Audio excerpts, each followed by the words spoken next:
assembled devotees. All glories to the assembled devotees. All glories to Sri Guru and Sri Gauranga. All glories to Srila Prabhupada.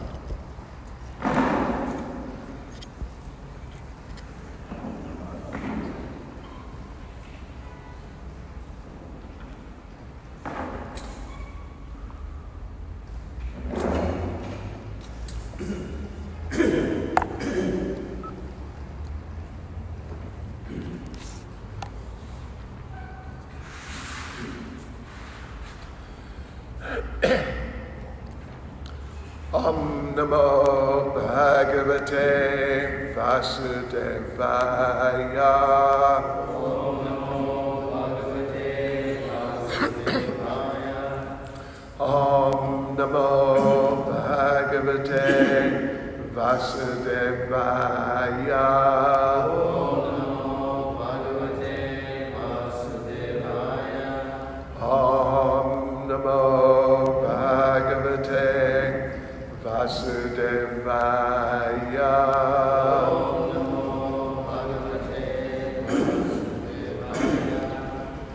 Srimad Bhagavatam, Canto 3, Chapter 21. Conversation between Manu and Kardama. Text 32. Saham Swangsha Kalaya Tvad Viryena Mahamune Tava Kshetre Devahutyam Praneshye Tattva Samhitam Saham Swangsha Kalaya Twadviryena Mahamune Tavakshetre Devahutyam Praneshye Tattva Samhitam Saham Swangsha Kalaya Twadviryena Mahamune Tavakshetre Devahutyam Praneshye Tattva Samhitam.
Mataji's.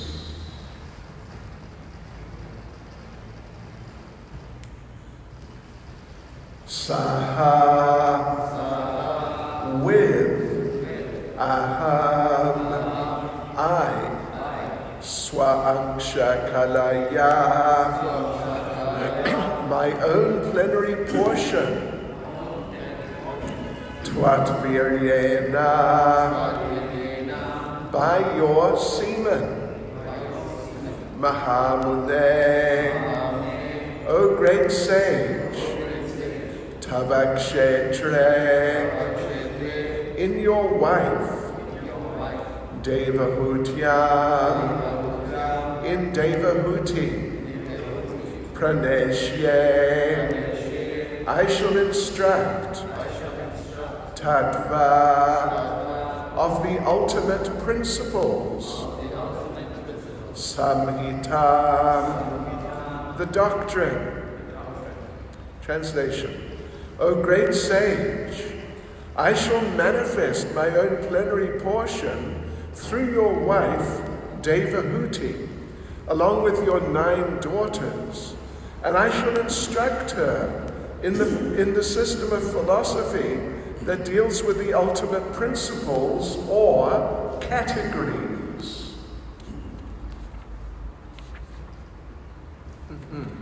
Purport by Srila Prabhupada. Herein the word Swangsha Kalaya indicates that the Lord would appear as the son of Devahuti and Kardama Muni as Kapila Dev, the first propounder of the Sankhya philosophy, which is mentioned here as Tattva Samhita. The Lord foretold to Kardama Muni that he would appear in his incarnation Kapila Dev and would propagate the philosophy of Sankhya. Sankhya philosophy is very well known in the world as propagated by another Kapila Dev. But that Sankhya philosophy is different from the Sankhya which was propounded by the Lord himself. There are 2 kinds of Sankhya philosophy. One is godless Sankhya philosophy, and the other is godly Sankhya philosophy. The Sankhya propagated by Kapila Dev, son of Devahuti, is godly philosophy. There are different manifestations of the Lord. He is one, but he has become many. He divides himself into 2 different expansions, one called Kala and the other Vibhinangsha. Ordinary living entities are called Vibhinangsha expansions, and the unlimited expansions of Vishnu Tattva, such as Vamana, Govinda, Narayan, Pradyumna, Vasudeva, and Ananta, are called Swangsha Kala.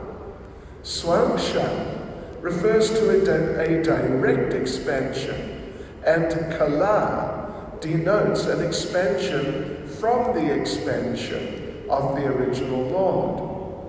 Baladev is an expansion of Krishna, and from Baladev the next expansion is Sankarshan. Thus, Sankarshan is Kala, but Baladev is Swangsha. There is no difference, however, among them. This is very nicely explained in the Brahma Samhita chapter 5, verse 46. Diparchya eva hi dashantaramabhupetya. With one candle, one may light a second candle. With the second, a third, and then a fourth. And in this way one can light up thousands of candles. And no candle is inferior to another in distributing light. Every candle has the full potential candle power, but there is still the distinction that one candle is the first, another the second, another the third, and another the fourth. Similarly, there is no difference between the immediate expansion of the Lord and his secondary expansion. The Lord's names are considered in exactly the same way. Since the Lord is absolute, his name, his form, his pastimes, his paraphernalia, and his quality all have the same potency. In the absolute world, the name Krishna is the transcendental sound representation of the Lord. There is no potential difference between his quality, name, form, etc. If we chant the name of the Lord, Hare Krishna, that has as much potency as the Lord himself. There is no potential difference between the form of the Lord whom we worship and the form of the Lord in the temple. One should not think that one is worshipping a doll or statue of the Lord, even if others consider it to be a statue. Because there is not potential difference, one gets the same result by worshipping the statue of the Lord or the Lord himself. This is the science of Krishna consciousness. Sahaham swangsha kalaya twadviryena mahamune tavakshetre devahutyam praneshye tattvasamhitam. O great sage, I shall manifest my own plenary portion through your wife Devahuti, along with your 9 daughters, and I shall instruct her in the system of philosophy that deals with the ultimate principles or categories. Nama Om Vishnu Padaya Krishna Prasna Bhutale Srimati Bhaktivedanta Swami Namane Namaste Saraswati Deve Gauravani Pracharane Nirvishesha Shunyavadi Pastityade Shatarane Sri Krishna Caitanya Prabhu Nityananda Shri Advaita Gadadha Shivas Adi Gaura Bhaktivinoda Hare Krishna, Krishna Krishna, Hare Hare, Hare Rama, Rama, Hare Hare. Vanchakapatarubhyascha kripa sindhubhyevacha Paditana Bhavanebhyo Vaishnavebhyo Namo Namaha. So, here in the purport, here in the verse, Supreme Personality of Godhead, Lord Vishnu, is explaining to Karadama Muni 2 particular points, which also Srila Prabhupada focuses on in the purport. First of all is that he is going to, through the combination of Karadama, who he's speaking to, and Devahuti, who's just very shortly going to become the wife of Karadama, that he himself, the Lord, who is speaking to Karadama Muni, the same Lord is going to manifest Swa-angsha Kalaya, his own plenary portion. Srila Prabhupada's adopted this term, plenary portion. Plenary, of course, means full, and portion means a part. So a full part, Swa, Swa-angsha, Swa, his own, Angsha, part. And Kalaya is then a part of Swa-angsha, of his part. So he's going to manifest his own plenary portion along with the 9 daughters. And so that's the first point. And second point is that then that Kalaya, that plenary portion, full part of himself, is going to instruct Devahuti, specifically Devahuti, not Karadama, because we understand that Karadama is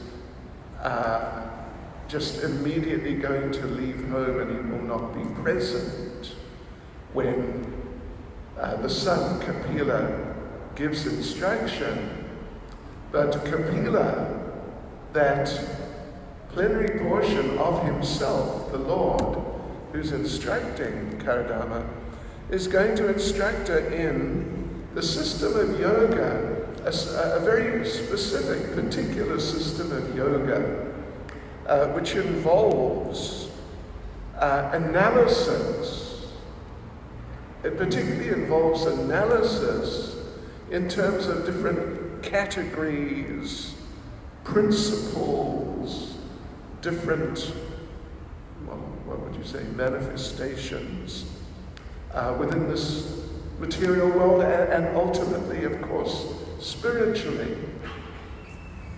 So this, as Prabhupada explains in the purport, this is known as Sankhya philosophy, or we use the term Sankhya Yoga.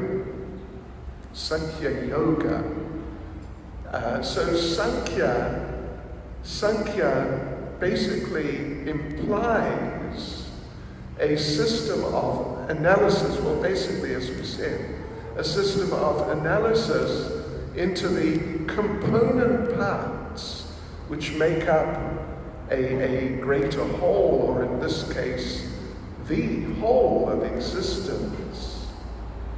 So it's an analytical process of yoga. It involves analysis of the material world into its component parts, the different elements of material nature, Bhunir apo nalo vayukam, mano buddhir eva cha, as Lord Krishna explains in Bhagavad Gita, then the three modes, then the different senses and the different functions of the senses. So in different ways, and beyond that also to some degree, in different ways analyzing the material world and thereby coming to see the material world in those terms. But then not just stopping with the analysis of the material world, but an analysis of the spiritual dimension, the different components, the composition of the spiritual dimension, and ultimately the Supreme Personality of Godhead Himself, and therefore, because one approaches the Lord, at least ultimately, and focuses on the Lord as the highest part of that whole arrangement. Therefore, it's called not just Sankhya, but Sankhya Yoga. In order for something to be correctly titled as a form of yoga, there has to be a link with the Supreme Lord. If there's not, then you cannot, in truth, refer to it as a system of yoga. Therefore, today, of course, everybody knows generally about Hatha Yoga, which may go by different names amongst different groups of people, but basically there we're talking about a process of physical exercise, different physical exercises.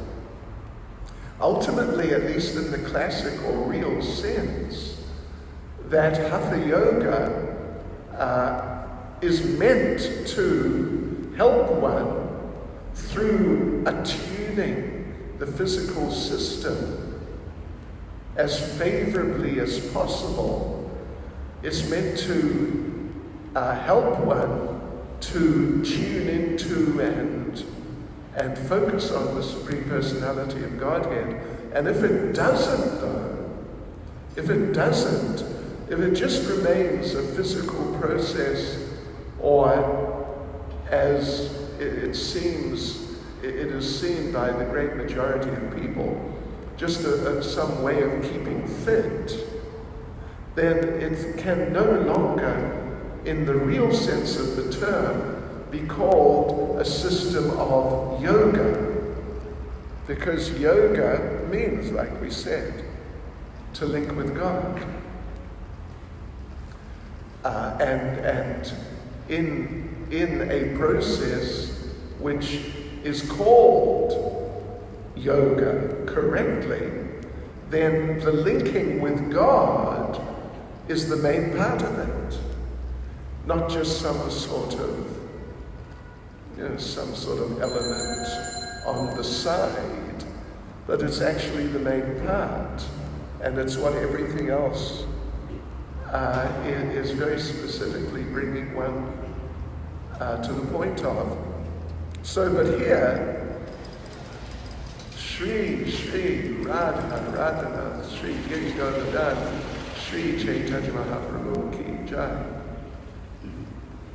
Here, the system of Sankhya Yoga, which Lord Kapila is going to present to Mother Devahuti, it is a genuine system of yoga, because even though it involves analysis and understanding the positions of and even seeing the different component elements of the material nature, ultimately it brings you to the point of understanding the Supreme Lord, perceiving the Supreme Lord, and then the Lord becomes the focus.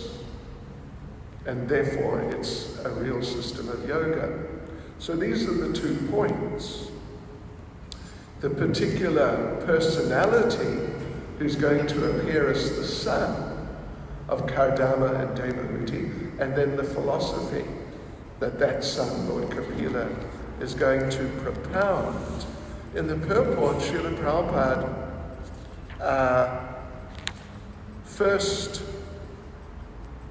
Srila Prabhupada goes through all the different points, these 2 different points. First of all, Srila Prabhupada makes a distinction between this Lord Kapila who's going to appear and his particular Sankhya philosophy, and a different Kapila who appeared later, not so recently, but much more recently, because Lord Kapila, he's back in Satya Yuga, but definitely more recently than that. Another Kapila who also propounded a philosophy of Sankhya analysis, but it did not accept the existence of the Supreme Personality of Godhead as being what is meant to be realized. So it's a godless Sankhya philosophy. It's a godless Sankhya philosophy. And as fate would have it, within this material world, the material world being what it is, if there are 2 things which have similarities, say similarities, but one is much cheaper than the other, take a guess which is going to be the more popular. So that's what happened. That the Sankhya philosophy, godly Sankhya philosophy of Lord Kapila, the son of Kardama and Devahuti, which is a very Krishna conscious process, very, very Krishna conscious process, involving very profound meditation on the Supreme Personality of Godhead. It basically became sidelined, you could say, when this other Kapila came along with his godless, atheistic version of Sankhya philosophy. And indeed, as we understand that philosophy of the atheist Kapila, the more recent one, it has become Jainism. This is what we hear. Correct. It's become Jainism. And Jainism, of course, compared to Christianity, Islam, Hinduism, it's not popular on the same level as those processes, but at least in India, it's popular enough. There are enough Jains around, and there are numerous Jain temples and places of pilgrimage. And so it's going on reasonably actively. And some of those temples, I've seen photos, some of them are very beautiful, extremely beautiful. Yeah. Very opulent and carved very intricately. So even though it's not so widespread at all, but it's there. It's definitely there. It's a somewhat substantial presence in this world, but particularly in India. But it's atheistic. Whereas, of course, Krishna consciousness is here, but our practice of Krishna consciousness, of course, it's related to the teachings of Lord Kapila, but it's also, there are substantial differences. There are definitely substantial differences, and the philosophy which we are following is the philosophy taught by Lord Caitanya, taught by Lord Krishna in Bhagavad Gita, but then as applied by Lord Caitanya and then taught by Lord Caitanya, with particular focus on the chanting of the holy names. Yes, so there are substantial differences, even though in a very broad sense, of course, they fall under the same banner of a bona fide Krishna-conscious process, Vaishnava process. So then Srila Prabhupada goes on to discuss the term, the word Swangshakalaya. Swangshakalaya.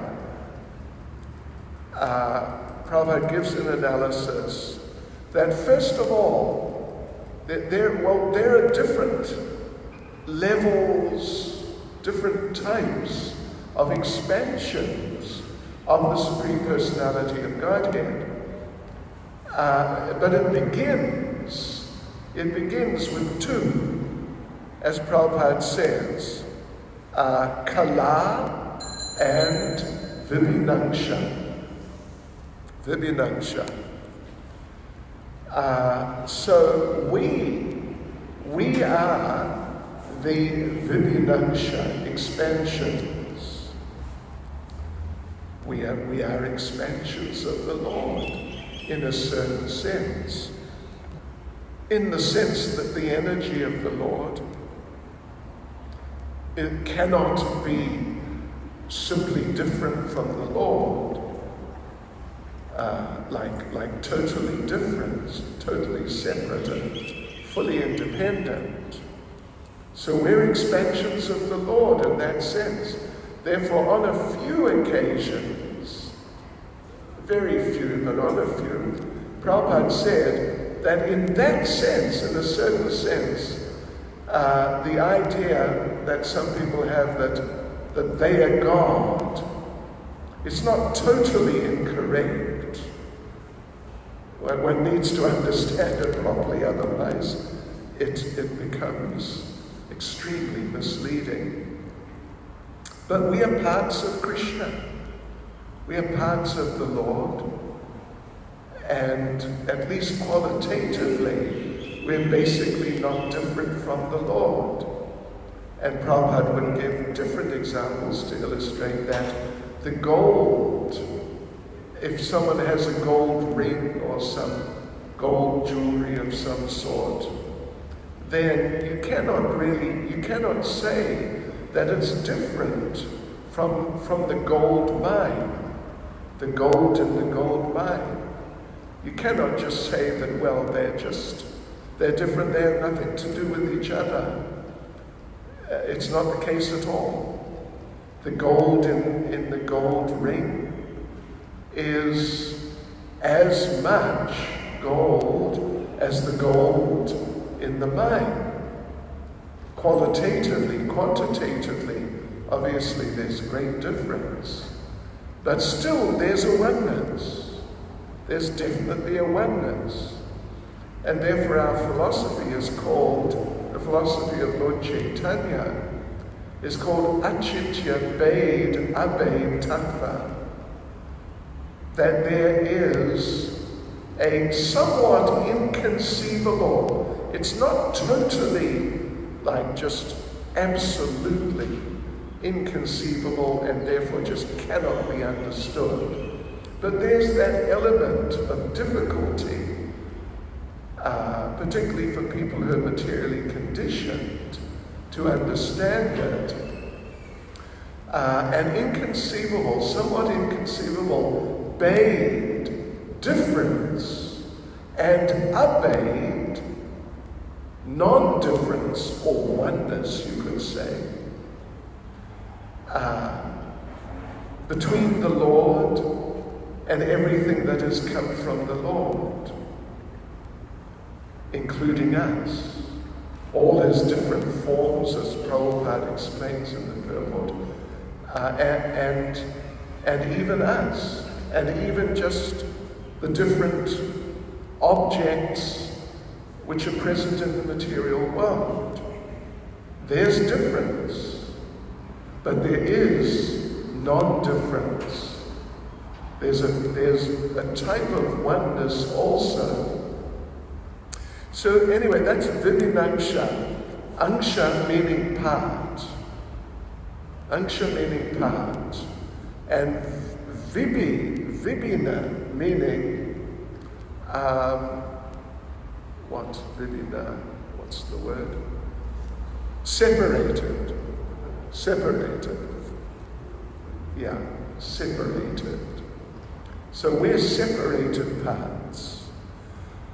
But then the other main division of expansions from the Lord, they're called Kala.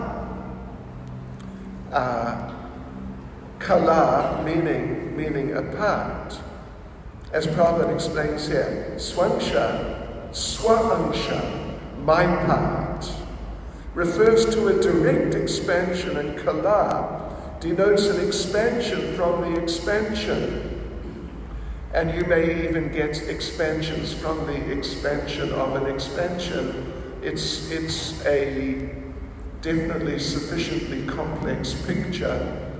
And as the Bhagavatam says, that the expansions of the Lord are as numerous or even more numerous than the number of waves in the ocean. So many, what can you say? It's just some vast number. But actually there's no limit, in fact. Ultimately there's no limit to the different forms of the Lord. And there's all these different types and subtypes like this. But Krishna himself specifically is the original form. As the Bhagavatam says, first canto, very famous and very important verse, first canto, chapter 3, verse 28. Ete changsa kala pumsa Krishna stu Bhagavan swaya Indrari vyakalambo kam ridyanti yuge. The first two lines in this regard are the main ones. Ete changsa kala pumsa. All these expansions and all the expansions of the Supreme Lord, they're all there. They're all there, but Krishna's tu Bhagavan Swayam. Krishna is the original Bhagavan, the original form, the original possessor of all opulence. Or in other words, the original possessor of everything is Krishna himself, Bhagavan Swayam. Bhagavan, of course, means possessor of all opulences. And Swayam means, it's a point of emphasis, you could say. Swayam means the very one, directly that, pointing it out. It's identifying in very particular and specific terms that Krishna is that the actual Bhagavan, the very one.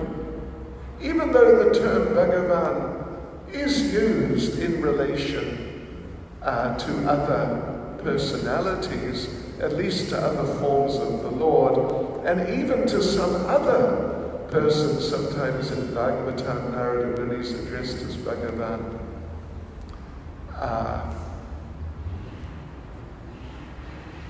Hiranyakashipu refers to or addresses Lord Brahma as Bhagavan. Of course, there may be some sort of diplomatic idea behind that. But certainly some great devotees like Narada Muni, Lord Shiva, sometimes they're also referred to as Bhagavan. So, therefore, it can be confusing, and it is confusing to many people. Who is the ultimate one? Who is the ultimate Bhagavan? Who is the ultimate possessor of all opulences? Is it Lord Shiva? Is it Krishna? Is it Vishnu? Who is it? Who is it? So, but that verse, Srimad Bhagavatam, 1st Canto, chapter 3, verse 28, is very specific that Krishna is the Bhagavan Swami. He's not just Bhagavan, but he is the Bhagavan Swayam. He is the very one who is the Bhagavan. Very specifically. And it's interesting also the context in which that verse appears, that towards the end of the second chapter of the 1st canto, the question arises, request arises, can you please tell us about the incarnations of Bhagavan? So then, in the 3rd chapter, the next chapter, then a whole list is presented. So many, more than 20 prominent forms of Bhagavan, and Krishna appears in that list. He is something like number 18 or 19 or something like that. And so many others, the others are there. Lord Nrsimhadev is mentioned, Lord Kurama, Varaha, etc. The Purusha avatars, Mahavishnu, Garbhodakshaya Vishnu, Kshirodakshaya Vishnu, they're also there. And Krishna is there. But then after Sutta Goswami completes the list, then he again, in the verse we mentioned, verse 28, he refers back to Krishna. Even though, in other words, even though I have identified Krishna as being a form of Bhagavan, that actually is not just a form of Bhagavan. He is Bhagavan Swayam. He is that very one who's the Bhagavan. Who you were asking about the incarnations of. Anyway, it's an extremely important point, actually. It's one of the most important foundational, fundamental points in religion or in existence. So Srila Prabhupada talks about this, how the different expansions of Vishnu Tattva, they're called Swangsha Kala, expansions of the Supreme, of Krishna. And Prabhupada mentions that Krishna is the original Lord. Lord Balaram is an expansion from Krishna. And then from Baladev from Lord Balaram come so many expansions. And one of them, or first of them, is Lord Sankarshan from the first, what Prabhupada refers to as the first quadruple expansion, Sankarshan, Vasudev, Pradyumna, Aniruddha, in Goloka. And then from Sankarshan come so many others. So Prabhupada explains that Sankarshan is Kala, but Baladev is Swangsha, because he is directly an expansion of Krishna himself. So there's a distinction between Sankarshan and Lord Balaram. As there's a limited distinction, but there's a distinction between Lord Krishna and Lord Balaram. But then there's a greater distinction between Balaram and Sankarshan, and then the different Narayan forms of the Lord, etc., and coming down to Mahavishnu, and the forms, the Purusha avatars within the material world. So there are differences, and there are differences in potency. There are differences in potency, there are differences in activities.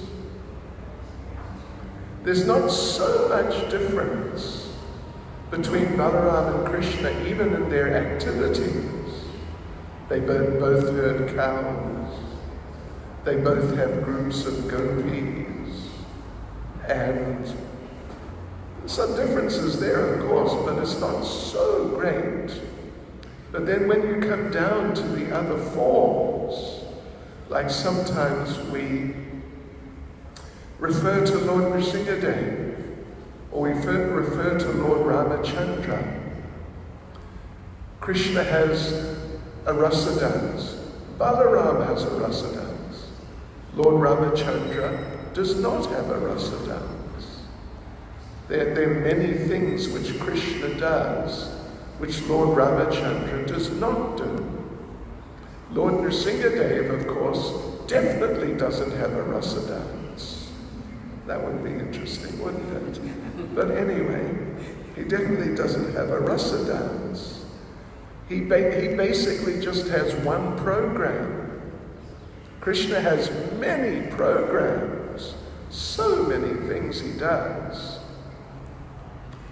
Lord Nrsingadev basically has one program, one interest, one focus in his life, and that is to protect the devotees.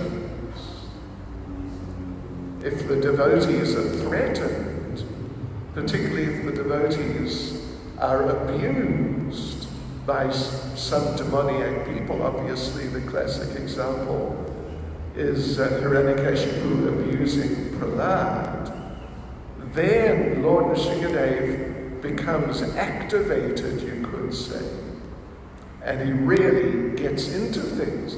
That's his focus. That's what he's looking for. That's what he responds to.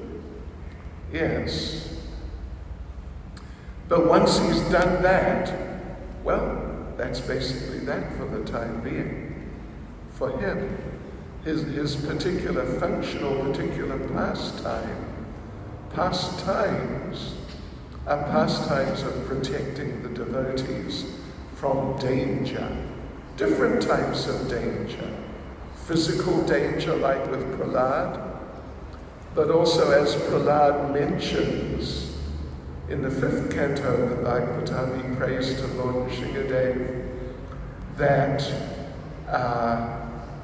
please protect me, please protect us from our demoniac desires for material enjoyment in this material world. So he protects from that also. His program basically is one of protection.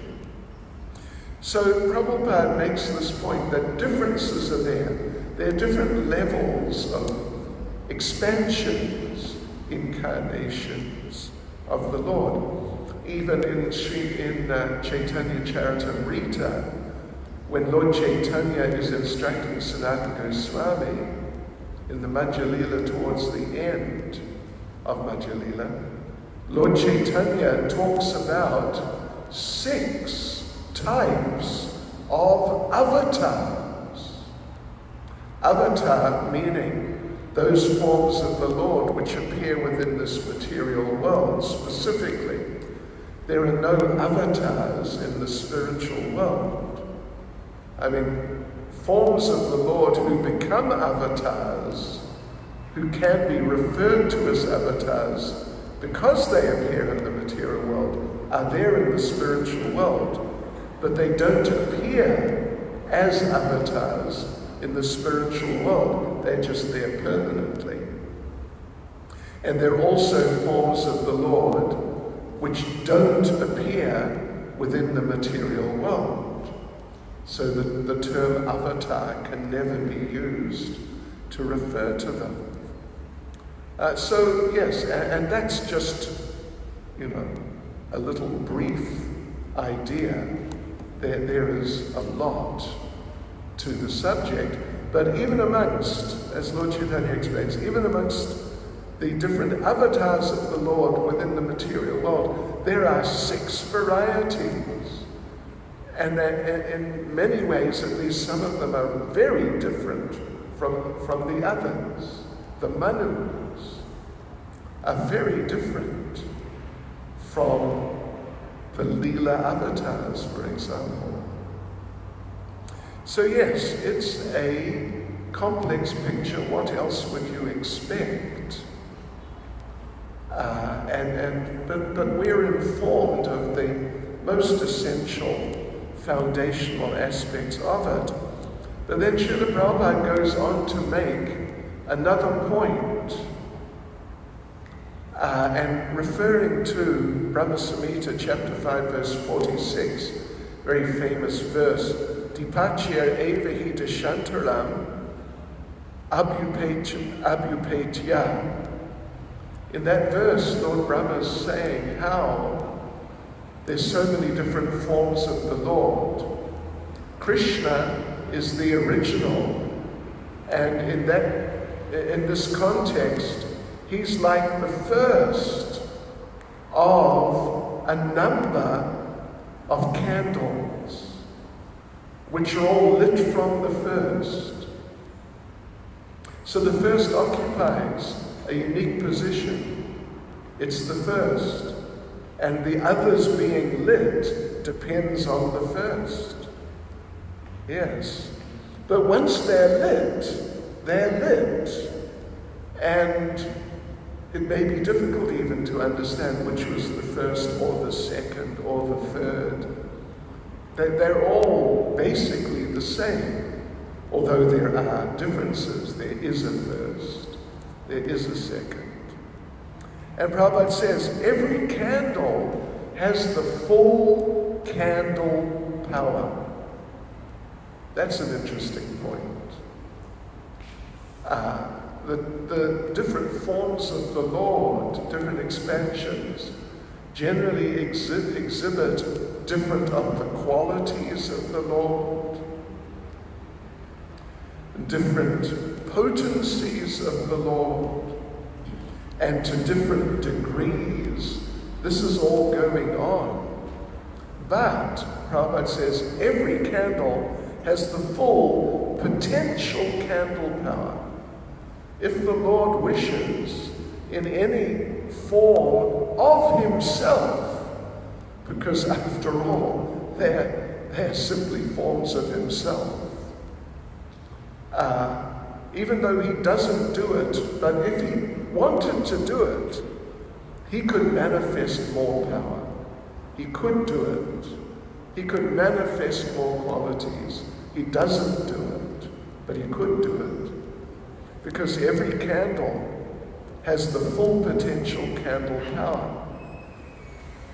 So like this, as Prabhupada says, this is the science of Krishna consciousness. When the Lord expands, then we should know he is present. He may manifest with greater or lesser manifest potency, etc. But we should know this is the Lord. And particularly here, as Prabhupada mentions at the end of the purport, with the deity, of course, well, there's the deity. You can see the deity. He is standing there, motionless. And to my knowledge, he has been doing that since 1985. And he was even doing it before, because he was waiting to be installed for a couple of years or so. So he's been standing there motionless for so many years, and therefore people with a certain type of mentality, they will definitely think this is some statue particularly. I mean, he's a bit big to be a doll, but Prabhupada also uses the term doll, a bit heavy to be a doll. But statue, there are many statues much bigger even than the deities. But this one, even Prabhupada says that one gets the same result by worshipping the statue of the Lord. Sometimes he puts things in sort of the other way. But one gets the same result from worshipping the deity of the Lord as one gets from worshipping if Krishna were to just walk in through the door right now in a fully manifest type of form in that sense, as he was here 5,000 years ago. But you get the same result from worshipping the deity. And actually the deity is no less capable if he wants. It's a question of if he wants. And there are all sorts of stories, like in Caitanya Charitamrita, Sakshi Gopal, Shirachora Gopinath. Sakshi Gopal particularly walked a good 1,000 or even more, couple of thousand perhaps, kilometers. What can you say? Shirachora Gopinath, well, he has that name because he stole the sweet rice. Yes. So actually the deities, and there's so many accounts of deities doing things, moving and talking and so on and so forth. Yes, so the deity is no less capable, but because he's being merciful to the conditioned souls by giving them the opportunity to become fully engaged in interacting with him in very personal ways through the process of deity worship, therefore, generally, he remains immobile. Yeah. You know how difficult it is to stay immobile? Like really immobile, even without blinking. That's difficult. That's difficult. But he can do it. He's been doing it for 35 plus years. Only the Lord can do things like that. Hare Krishna. Well, let me just mention, Prabhupada also says that the transcendental sound form of the Lord is no less potent qualities, etc., etc. And the benefit one gets from chanting the holy names is no less than from worshipping the deity. Actually, it may even be more. Hare Krishna. Srila Prabhupada ki. Any comments or questions? Maharaj, some words of wisdom, correction. Very nice explanation of this action. Yeah, Prabhupada talks about it nicely.